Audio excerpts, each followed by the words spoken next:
Hi everyone and welcome. Today I'm going to give the fourth part of the history of Hera Syndulla.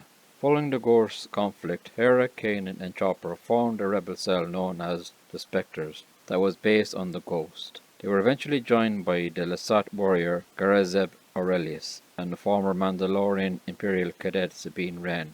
After raiding an Imperial supply convoy on Kanan's suggestion, Hera, Kanan, and Chopper found themselves under attack by Imperial TIE fighters. When the attack disabled both the Ghost shields and internal communication system, Hera and Kanan began giving Chopper conflicting orders over what to fix first. A comment from Kanan passed on to Hera by Chopper aggravated her enough to go to the offensive and destroy a TIE fighter herself. Chopper would wound up destroying the final starfighter, and his efforts were praised by Hera before she took the Ghost into hyperspace. Another mission required Sabine to create a diversion so the Ghost could take off. After Hera signaled Sabine that they were in position, the Mandalorian detonated an explosive in a TIE fighter landing platform, drawing attention from the departing Ghost. As she flew away, Hera remarked to Sabine that the explosion was even visible from her position. Sometime later, Sabine, Zeb, and Kanan were tasked with stealing some crates containing blasters from the Empire. As part of the plan, Hera Chopper would pick up the rebels and their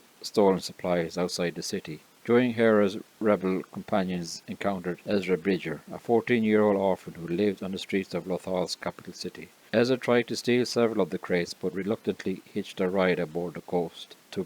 This proved to be Hera's first encounter with the young Ezra, who later became a valuable crew member of the Ghost and Kanan's Jedi Padawan after losing their Imperial pursuers in space. Hera and her crew returned to Lothal and sold the stolen blasters to the Devorian crime lord Vizago. Rebels then gave the proceeds to the poor people of Tarkintown who had been dispossessed by the Empire. Hera and her companions then embarked on a mission to rescue several Wookiee slaves that were being transported on an Imperial transport ship to the spice mining planet of Kessel. Unknown to the Spectres, the Imperial Security Bureau agent Kallus had planned to lure them into a trap.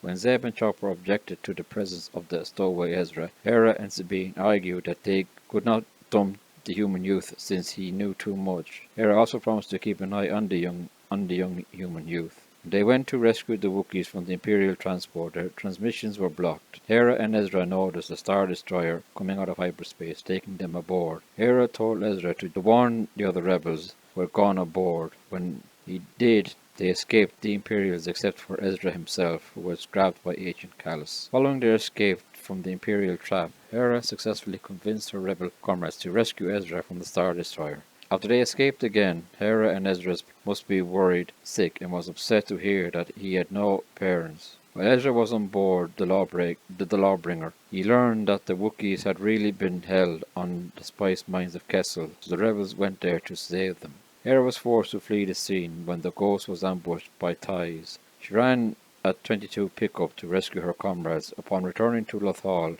Ezra returned Kanan's holocron that he had grabbed earlier. After noticing that Ezra had opened the holocron, she realized that the teenager was strong in the Force. However, Ezra also stole Kanan Jarrus's lightsaber prior to their disembarkation, and Kanan followed Ezra to his hideout to retrieve it. In the end, Kanan managed to convince Ezra to return his lightsaber in return for training the boy as his Padawan. As a result, Ezra became a crew member of the Ghost. Let me know what you think of the episode in the comments below. Please like and subscribe to my channel. I'm also now on Patreon for as little as $3 a month and will have content not found on my YouTube and Rumble channels. I also have a second channel called Fit Sci-Fi and Fantasy on Rumble, and also have a website and Facebook page you can also follow. All the links are below.